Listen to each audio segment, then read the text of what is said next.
Welcome. You are listening to The Travel Winds, hosted by Pete Kotzbach. This is a weekly interview show about people who travel for work and all the ups and downs that go along with it. Here we go. Yeah. Welcome back to the Travel Winds podcast. I appreciate the time today. Pretty special guest. I can't believe I'm saying this out loud. Welcome to the show, Goldylocks. I just like saying that out loud. Singer, wrestling, entertainer, manager, personality. There you go. Wrestling too. Yeah. Podcaster, reality TV show superstar. I'll go there. Host, whatever. Host. Yeah. What am I missing? Did a lot of things in the home improvement space. There you go. So a lot of people, some people know that, some people don't.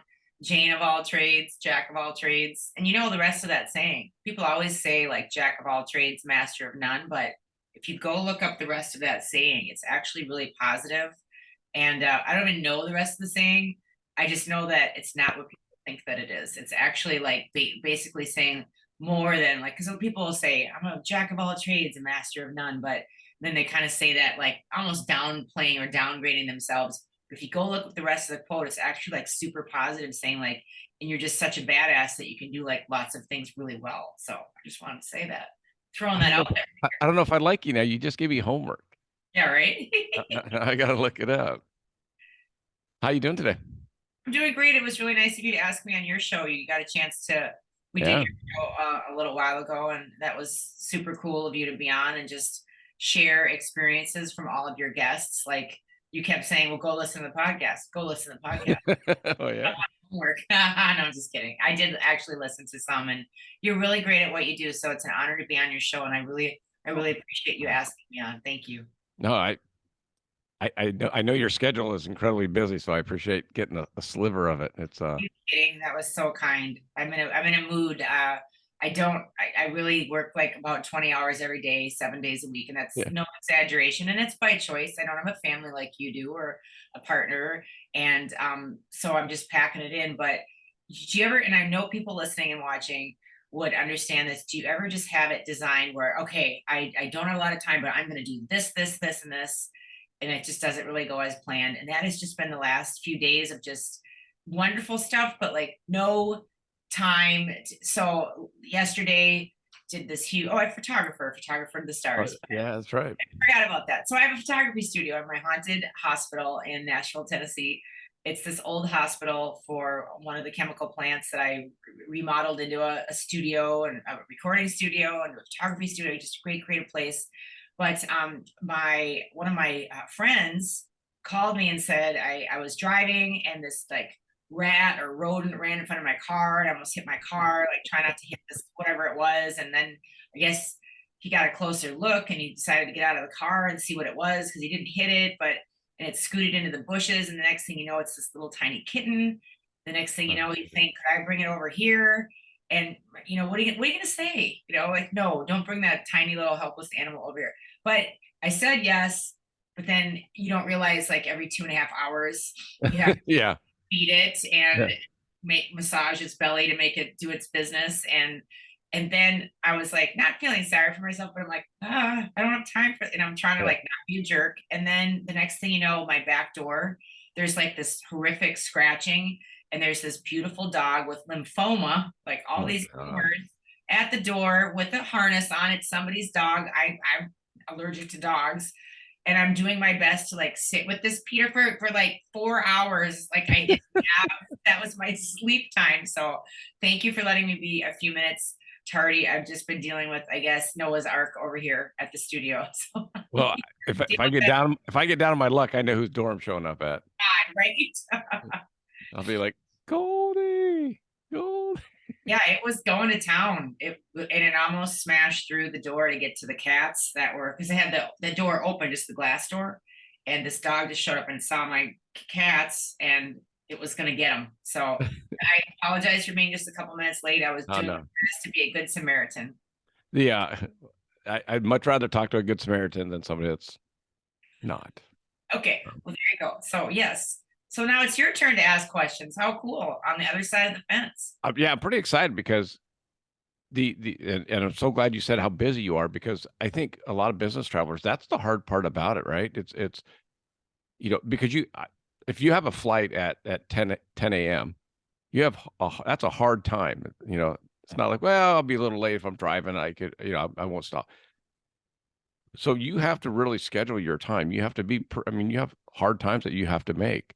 It's literally, and I come across as being just a real asshole and jerk a lot of the times, Sure. because the people don't understand, like, if I don't get there at a certain time and make things happen, if I err, it's not like I'm sliding into the office a little late or this or that. Like, if I make one mistake, I affect so many people's livelihoods, money, Yeah. income, families, and it's like, it's a lot of pressure. And I think the thing that I need to work on the best is being more graceful about it, because man, if I'm in a mood, like, and it's literally like, don't you see that this isn't even about me. This is like, please stop talking to me. Don't even look at me. I'm Yeah. trying to, and with where I'm at in Nashville, like, everybody's coming from, I don't know where, but like, you can't even get, how long was it just to get to security in Minneapolis the other day, just to get to security, because there was a Taylor Swift concert that just got let out, and she wasn't playing in the Dakotas and all the other surrounding areas. So everybody all poured into came. Minneapolis just to get to the security entrance line. Took 2.5 hours. Peter, what if I didn't? Now I get to the airport so early. I lie about my flight, or I'm elusive, or I don't know, it's about this time. And it's always 2 hours earlier than when anybody else would get there, to give myself a huge window, because most people that don't travel, they're always like, I'll just get there when or, oh, you don't, here's what I hear all the time.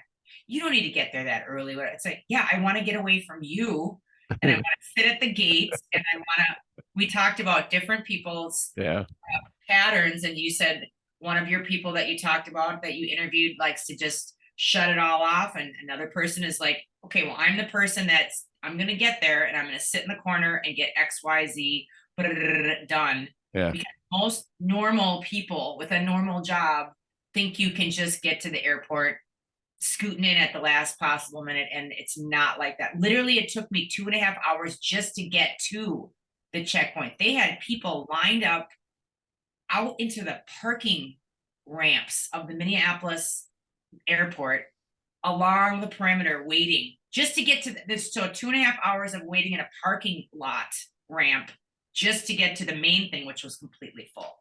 So it was 3.5 hours to get through security the other day because of Taylor Swift.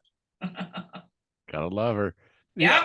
We could definitely talk about airport delays, and I mean, just the nightmares of it all. But is it a nightmare? Sure beats walking. That's what I tell people that bitch. And oh, my flight got canceled. And oh, you poor thing. Like, at least I could have flown. I could have driven. I was in Denver, and my flight got delayed. It was Southwest, and I don't usually throw them under the bus, but it was terrible, to Dallas, and it was so late. It was 5 hours late, and then by the time I got into Dallas, the rental car companies had shut down, even though I had already paid for my rental car. So then I had to Uber to my hotel, and then wake up an hour earlier to Uber back to the airport to get my rental car, just to get back to work in the morning. So I was like, it's a domino effect. You know what I mean? It's not. But you chose the life of travel. Yeah. I mean, like, a lot. I'm not 20 anymore, and I know what I signed up for.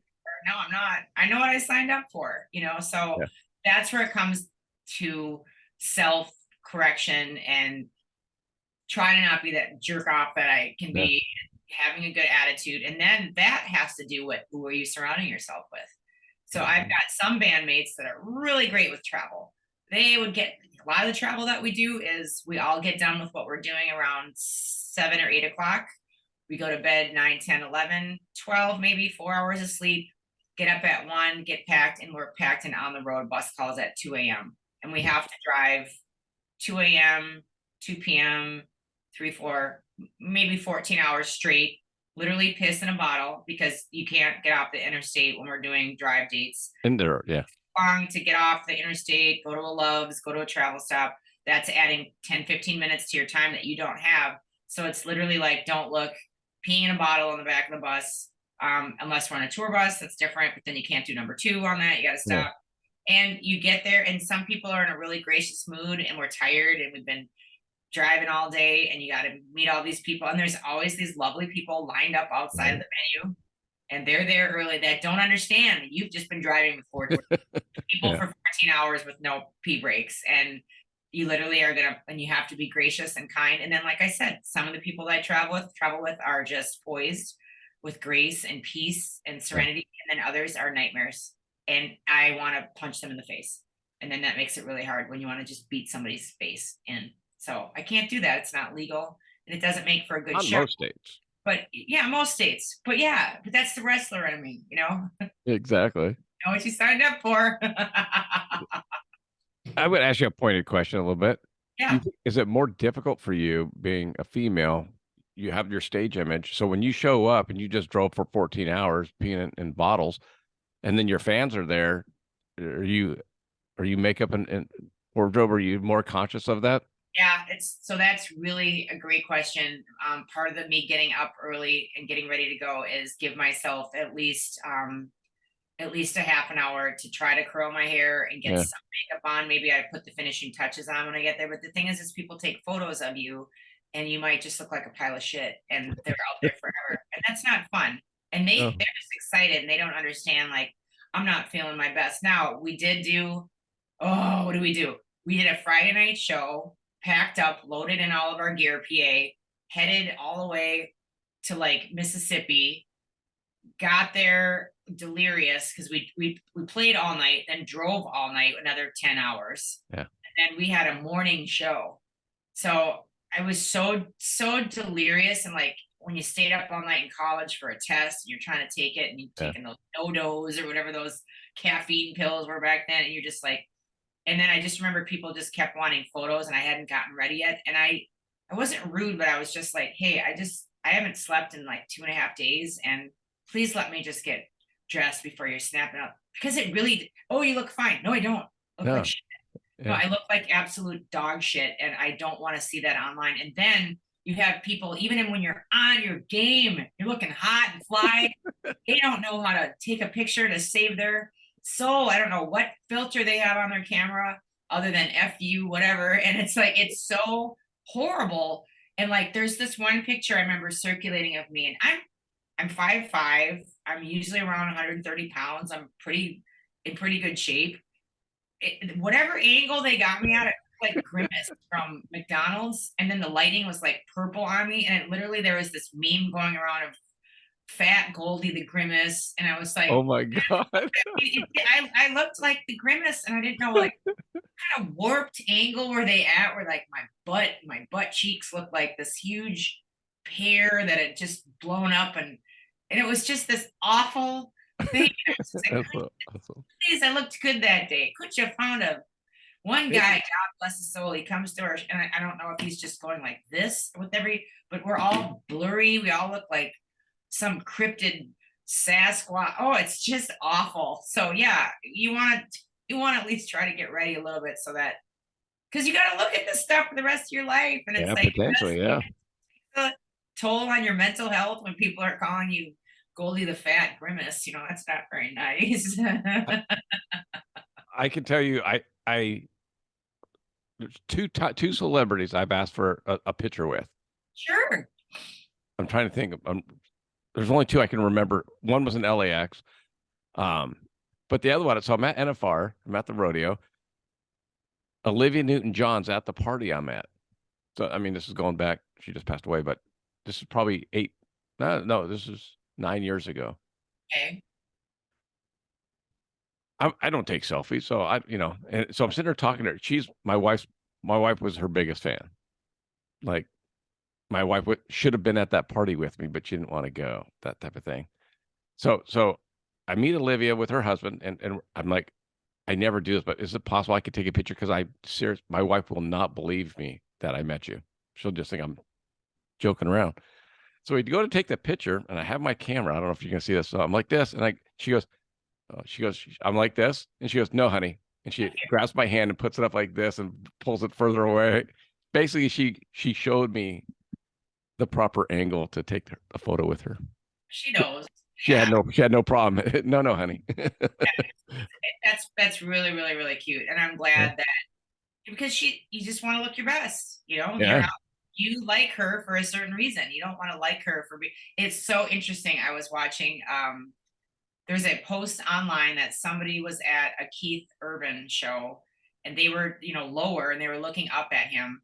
And the picture was of him, like from here, like where she would have said, honey, like it was underneath. And in the background was the Jumbotron, which was shot above. Yeah. And the picture of him on the Jumbotron was just like, I would like to have sex with that man right now. Like, he was just beautiful. And he was singing, and I was like, oh, your voice. And he's a good looking guy. And then this shot from the depths of the murky hell with the chicken neck and just unflattering. And again, he's a great looking guy. With this angle that they had him at, is if you're 20, 25, maybe, cool. Anything after that, nah, honey, bring it up here. Even Kim Kardashian will teach you that. Like, there is an art of the selfie. The family has mastered it. Yeah. But this horrible picture of Keith Urban, I would have just, how do you not, again, it probably was a guy taking it. They didn't realize.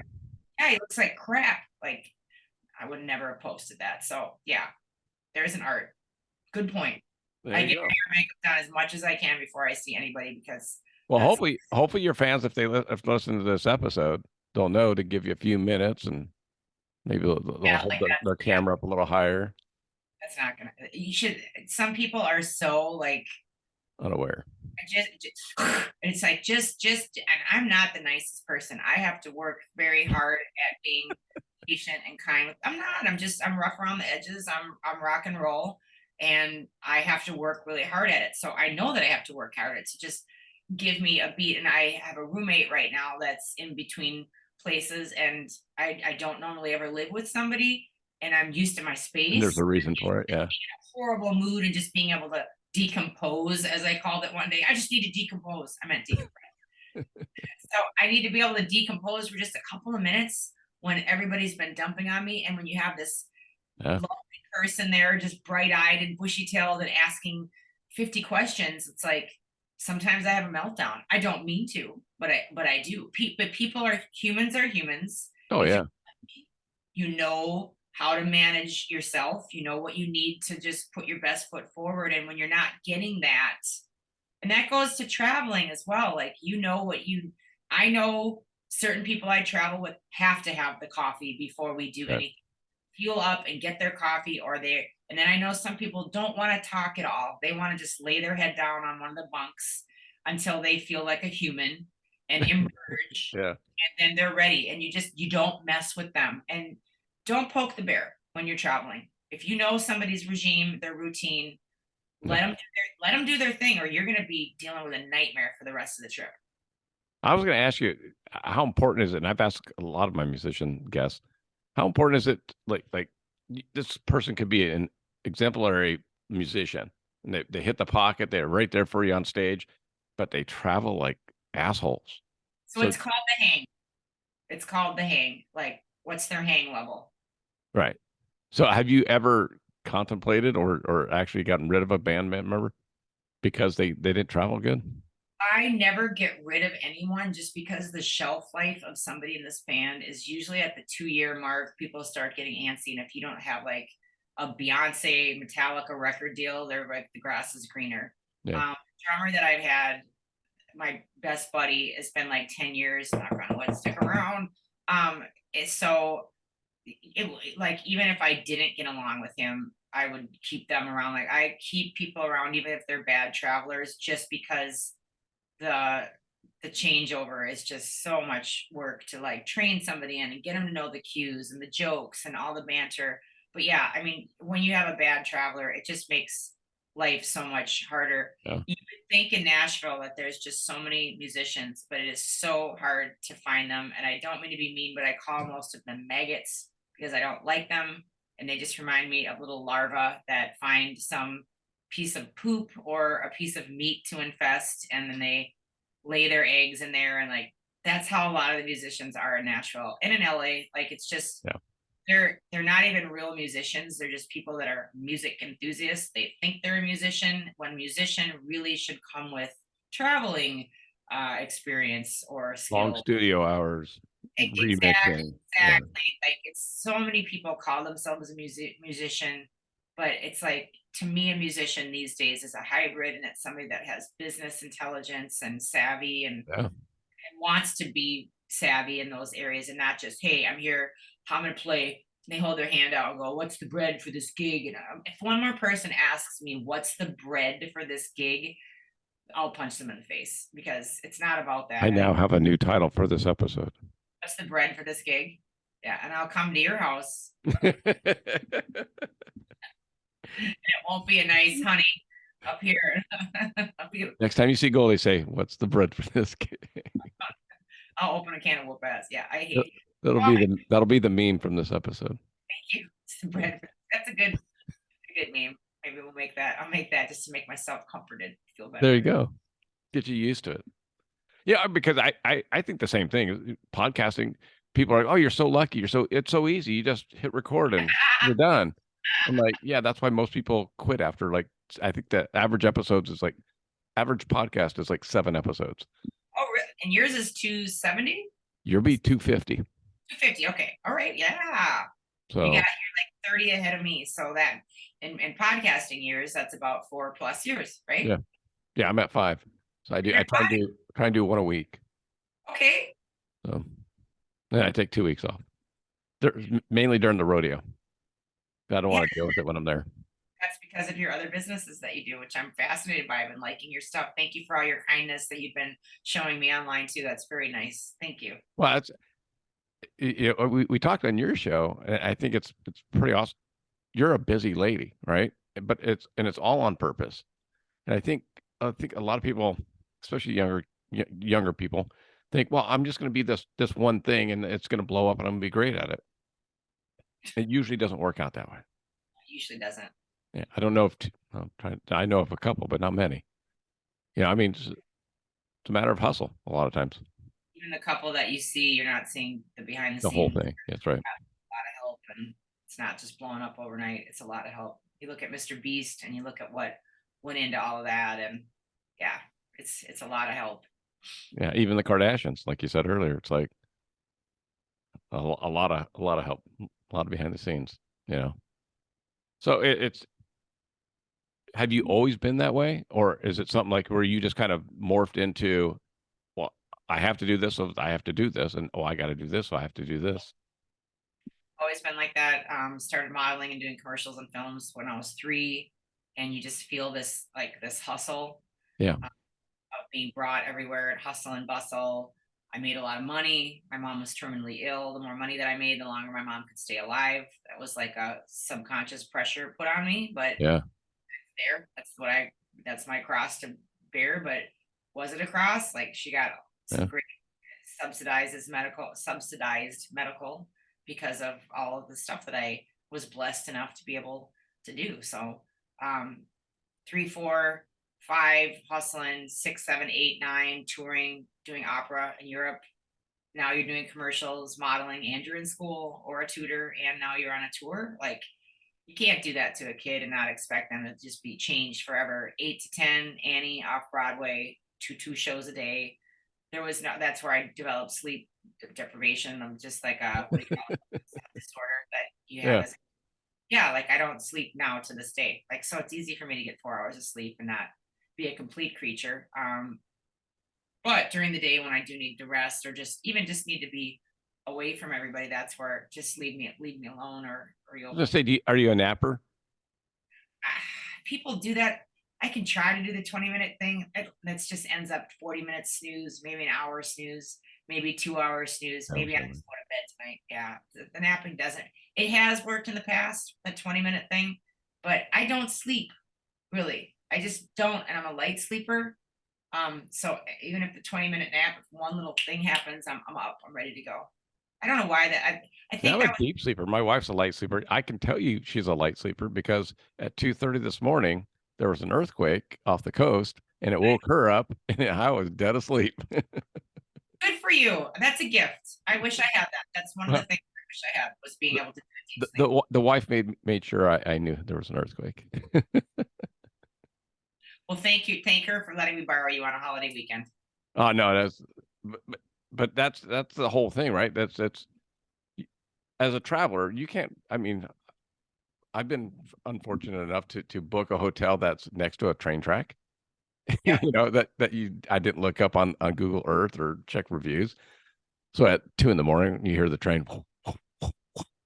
Like, Question yeah. to you and your listeners. What are the things that you have learned throughout the years? And I'll tell you mine, on booking a hotel, on what to Oh. not to. You want to go first? You want me to? You go first. You go first. You're the guest. Okay. All right. Elevators.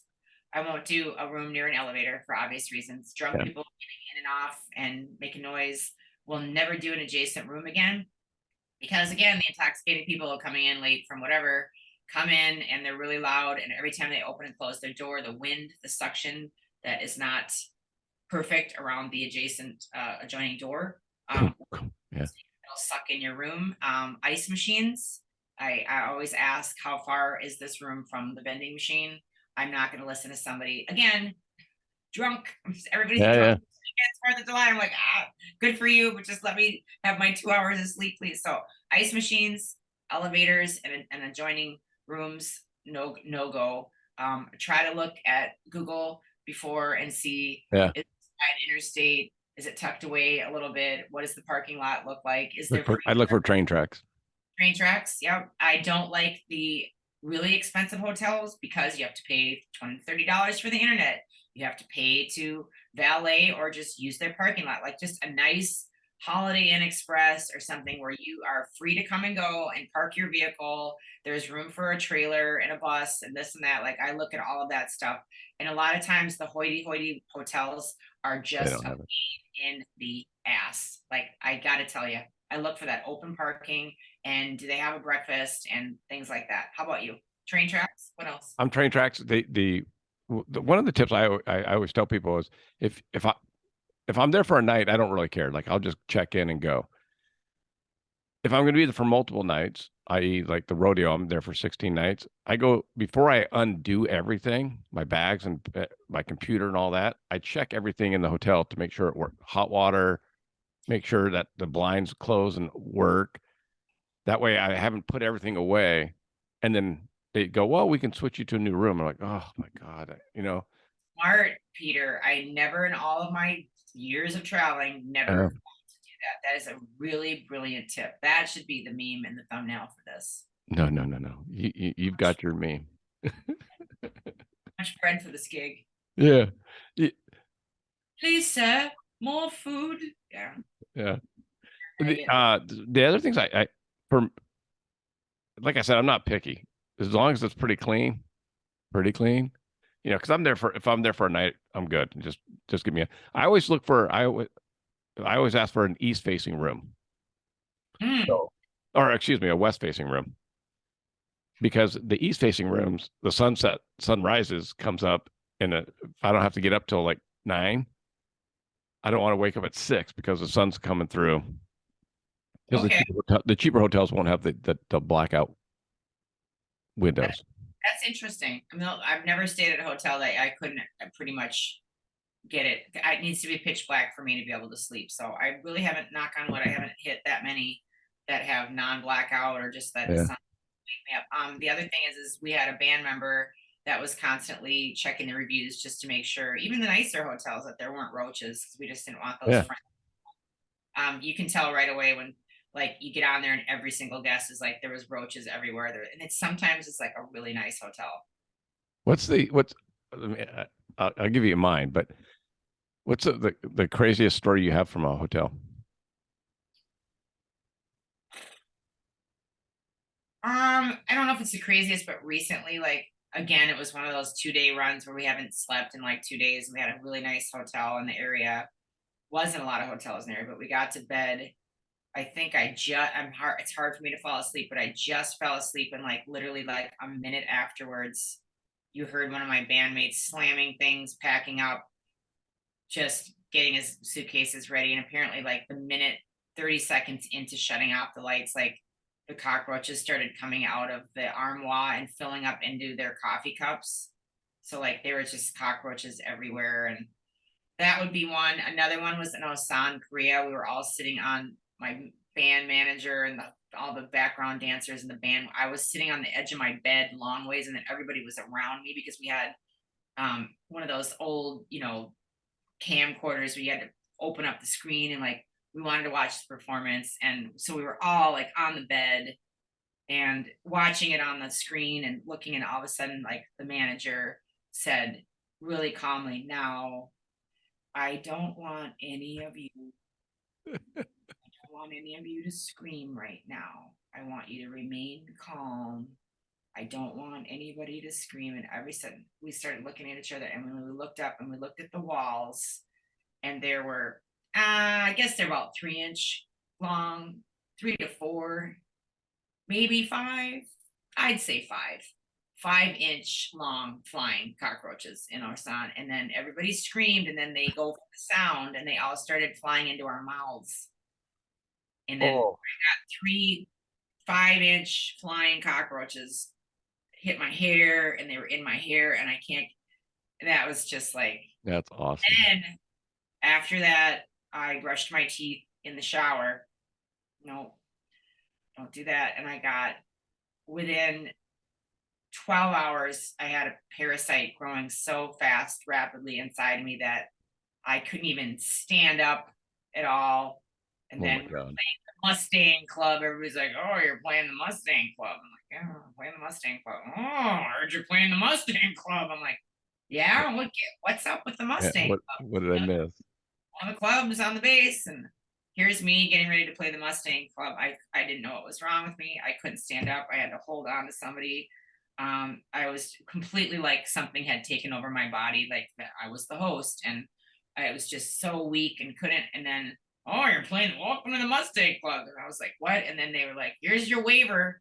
Make sure that you don't use the N-word." And I'm like, What are you talking about? Like, why would I use the N-word at a club? Well, apparently it's a segregated base. This was an African-American Black club. And then they're like making me sign waivers so that they put up a net in front of my performance, so that when people get angry at me and throw bottles at me, they won't actually hit my face cut. And I signed this. So apparently anyways, all I remember is there's this net in front of me. I don't even know where I'm at. I'm like looking around, like I thought I was gonna die, but I needed to get paid because the whole crew is here. They gave me like a cane, and I'm like standing up against some thing in a cane, and there's all these like African American people not happy to see some blonde girl at their club. And I'm like, I didn't know, and I was just like, I'm gonna die. And I remember, because I was trained with Princess Camp and did a lot of stuff in Minneapolis, and I just remember like one of my mentors, a very, very famous, I'll leave his name out of this, a very famous African-American musician. He's like, "If you ever get stuck in this kind of situation," I was like, "Oh," I could just hear his like words going, "If you ever get stuck in this situation," like an old Sesame Street episode. "If you ever get stuck in this situation." It's all I can remember is like telling jokes. And like I said to the man in the purple velvet suit and shoes and hat with the purple feather, let's all give a round of applause for this man. And everybody was like, "What is this?" And so the man like rose, and he was like nodding to everybody. And so that bought me a little bit of time, that I was complimenting people in the audience. And then I did the first song, and all I could hear is, "If you ever get stuck in this situation, pull out the soul clap." So it's like this pop music with my little headset, Britney Spears in around. I was like, "All right, ladies and gentlemen, we're gonna break it down. We're gonna do some soul claps right now." So we started and like people were like, "How does this white girl know about soul claps?" And I just remembered everything. Well, anyway, I think I did 3 songs, collapsed on the stage.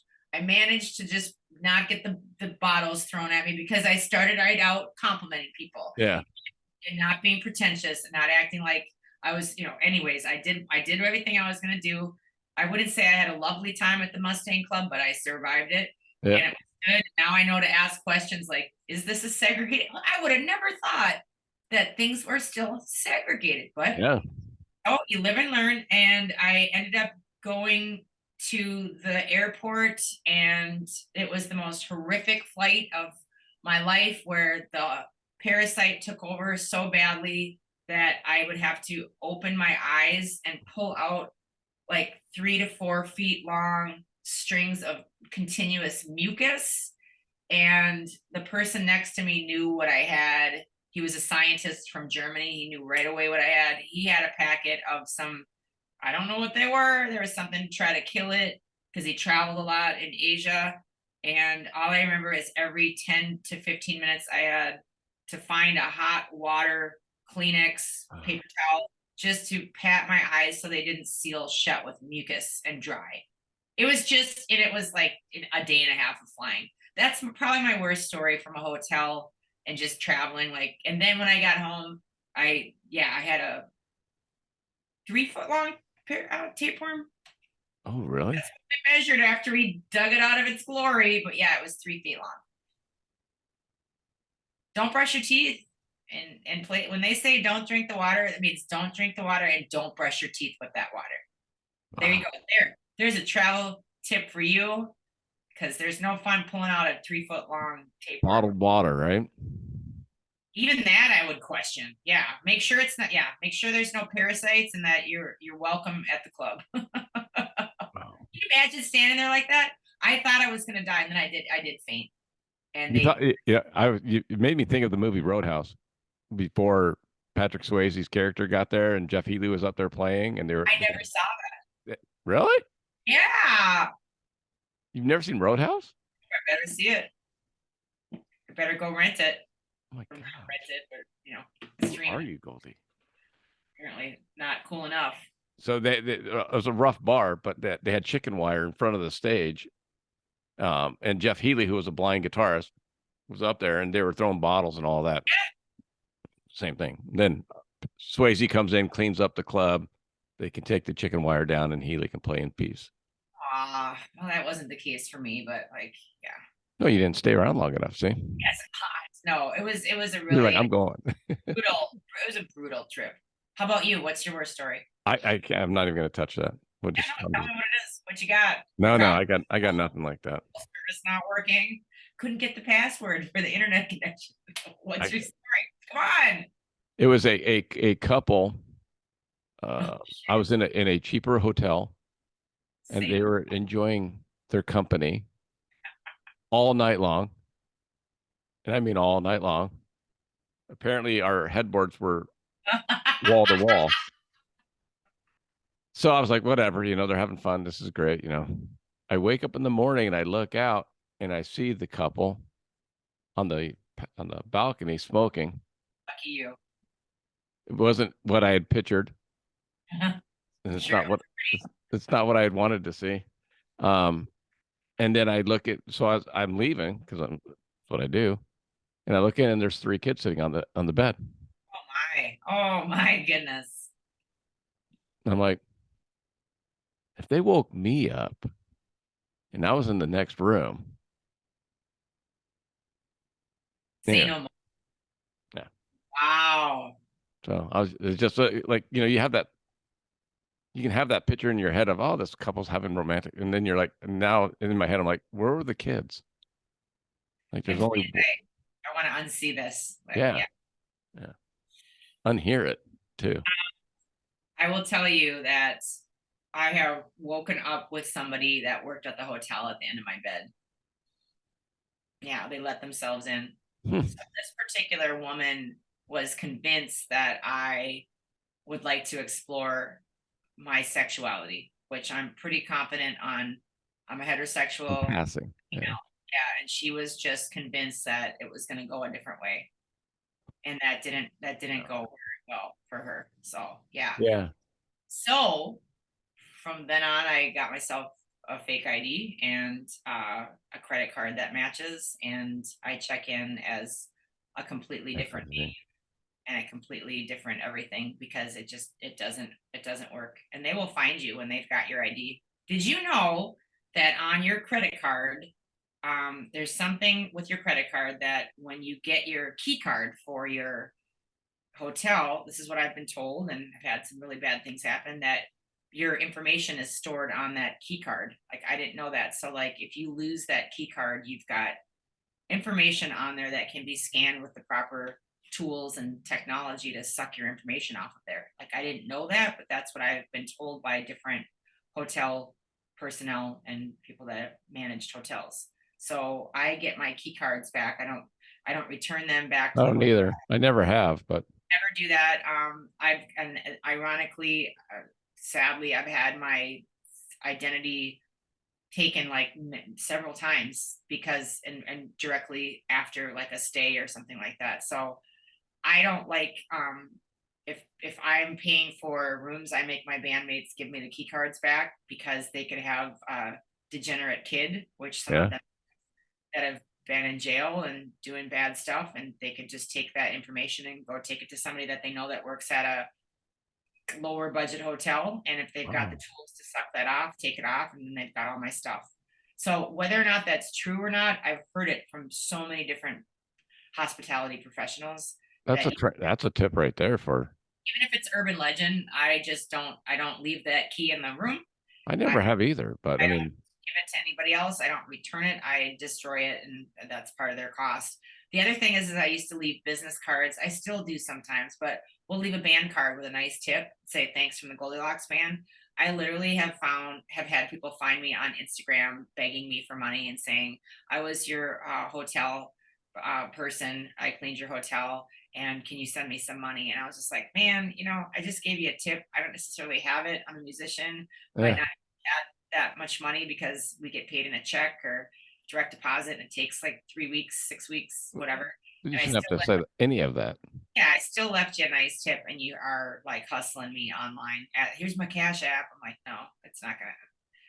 It's that's So like that's pretty cool. We didn't have like some bond or some great conversation that you can hit me up and yeah, just ask for money. And you're asking a musician, like, okay, I was gonna say they're hitting up the wrong people. yeah, no kidding, I no mean, kidding. I it's definitely it's a profession you do because you love it. Absolutely, that's not where you're making your money. You make it from the peripheral and all the other things, and that's cool. But yeah, I don't think people understand that. Well, even like I talked to Steve Stevens, the guitarist from Billy Idol. He's been in the business for 40 plus years. It's changed. It's not at all what it used to be. And so the perception of, well, I'm just going to get a record deal, I'm going to become a millionaire, I'm going to go on tour, make millions on tour, that doesn't happen anymore. I No, mean, it's a lot of nights at the Mustang Club. even the people that are like Taylor Swift, we were talking about, like she's got over 50 semis that are showing up. Yeah. There's a reason that those ticket sales are that expensive. It's really, really, really expensive to put on that show. So much insurance, liability, all this stuff, crew members, union, this and that. It's a huge, well-oiled machine. It's crazy, and it's just there's a lot of money involved. So You know the dancer Dita Fontees? She's I a don't. burlesque dancer. She talked about the exact same thing. Like a lot of people looked at her and said, "Oh my God, you're in a venue with 2,000 people and you're making $80 a person. Oh my God, you must be a millionaire." Yeah. And she's like, "I'm looking at the empty seats. I'm looking at how many people I have to bring in, the insurance, the travel, the food budgets. That's all on her. So if only 1,500 people show up, well, that's 500 empty seats. That means it's 25% less revenue. But you know what I mean? It's just the business end of it. We don't always see as No, customers or patrons. that's all I look at is the bottom line on everything. Like I bottom, yeah, I watch some of your cheapskate stuff. Huh? How do you? I guess I am too.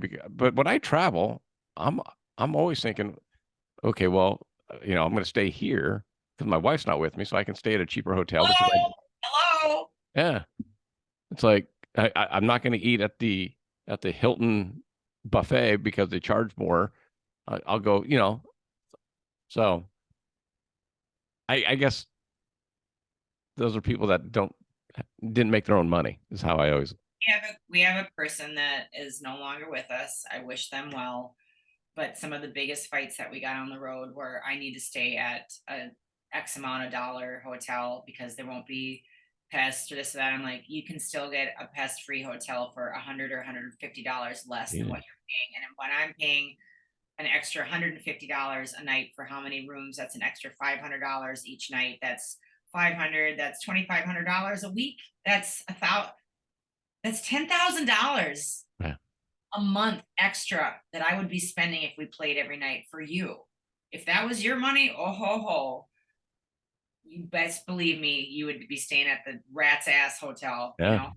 So even when I'm with somebody, I'm like, you know what? What did you say? Enjoying ourselves? Like, I don't need a $300 hotel to enjoy myself if I'm with a great partner. I'd rather enjoy myself, like getting a nice dinner somewhere and then coming back to someplace decent, not like bottom of the barrel, but like all the bells and whistles. Like, I just think that's a piss of money. It just is. Unless you just have it, it's coming out your butt, you're good.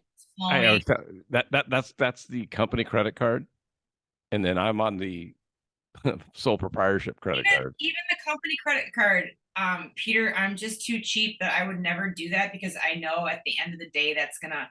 My dad used to always say nothing in life is free, and at the end of the day, even if it looks like it's great expense account, that's coming from somewhere, and that's coming from a place that's a pool that maybe if there was a promotion or a raise or an increase, like that pool has been dwindled or diminished, and I'm not going to get it.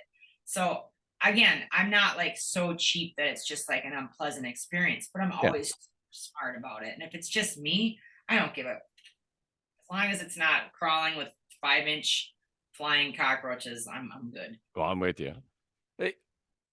That brings up, so the reason I call this show The Travel Wins is as I traveled around, I tried to create wins outside of just my day job. You know, how many cowboy boots did I sell? How many hats did I sell? Because when I would drive and I'd be, you know, I'm driving to Northern California, it's an 8-hour drive. And it's like, I would sit there and go, okay, well, hotel room's this much, gas is going to cost me this much, food's going to cost me this much. I'm going to have to sell this much, you know. And so I would just get so worked up about how, all the bad stuff that could happen. You know, oh my God, what if the tire breaks down and I have to get the AAA and then blah, blah, blah, blah. So I tried creating wins along the way. So, or the way I look at things, right? So if I go and I see a turkey vulture and it stops on the side of the road, I'll stop, take a look at it, take some pictures of it and go, okay, that was my win for the day. If I see a traffic accident, I go, man, if I would have been here 10 minutes earlier, I could have been in that. So my win for the day was that. So it took my brain off the money parts of it, of me traveling. So I didn't know if do you have anything that gets you to not think about how much you're spending all day long? Oh, that's a really good question. I'm always in a panic, and I'm always in a panic because I think so many people don't think about it and they're not conscious of it. It's just like they just show up and they have to do like the minimum required status quo, and it's all on me. The only thing that ever gets me through things as a win, there's two different things. One is just being extra kind to somebody at a stop somewhere that I can tell is a worse place than me, or they're not living their best life. I try to find some thing to compliment them on and like just make their day, because it makes me feel better also. So it's win-win. It's not completely like, you know, righteous. Like I think, well, if I make this person feel good, then I did something. That's a win.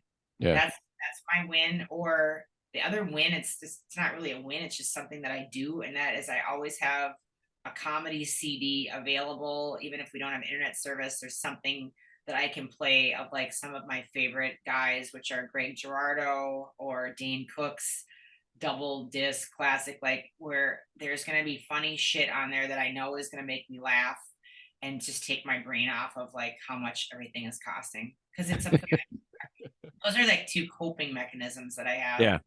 I don't really stop. I can't even stop to pee, let alone look at a turkey vulture.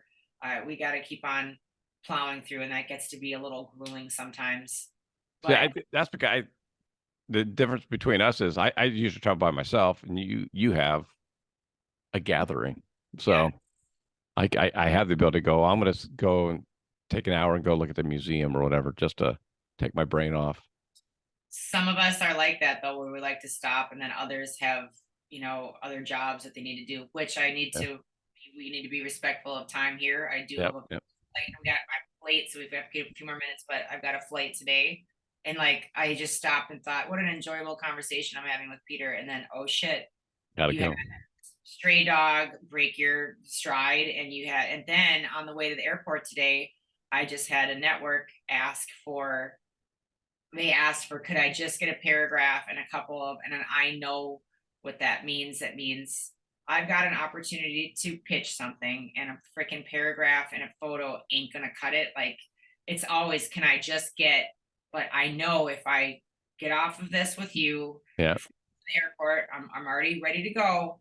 I wrote a script on the toilet, and if I just can go quickly film with this lighting, hit my points, then I can edit it at the airport on my phone with InShot. I use it I too. can edit enough to get a really good sizzle at the airport. And if it's on my phone, I can even do it because it's all downloaded. I can do it on the plane today. So like, that's where I'm thinking, like, when you were talking about this and that, Yeah. then all of a sudden it just goes to like, I don't think I've ever in my life been able to really enjoy anything that I've done, nor will I probably ever.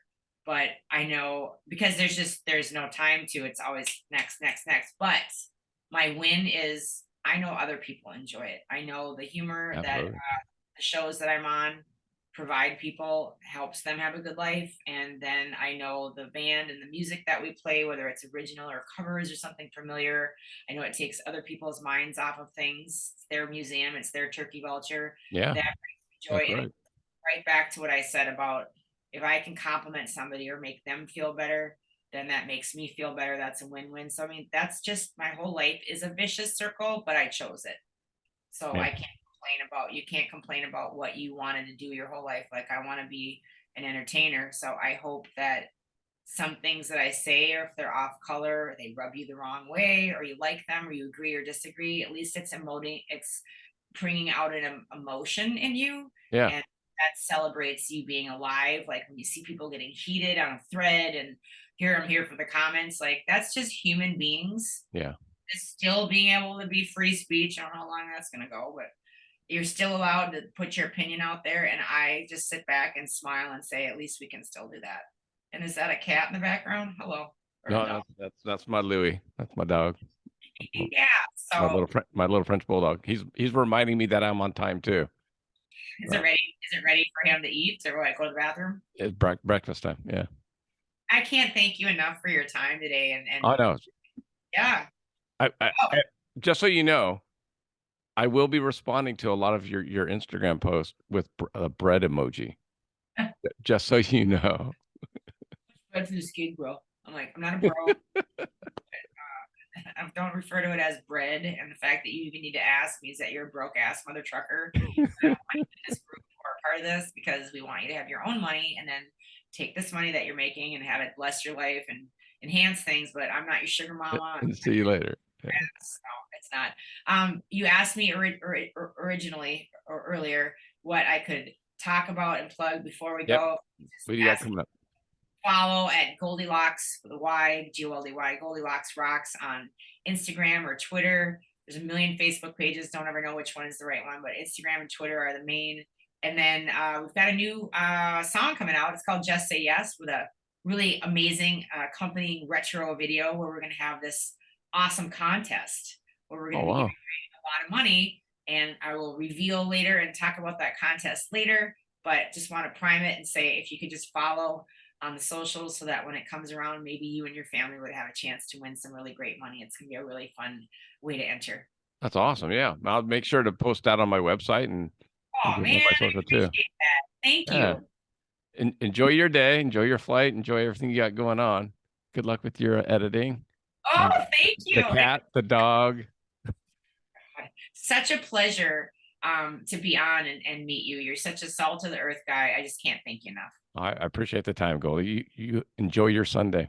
Oh, yeah, good birthday. You too. I know you got to work tomorrow. Bye. Yep. See you later. Bye, sweetheart.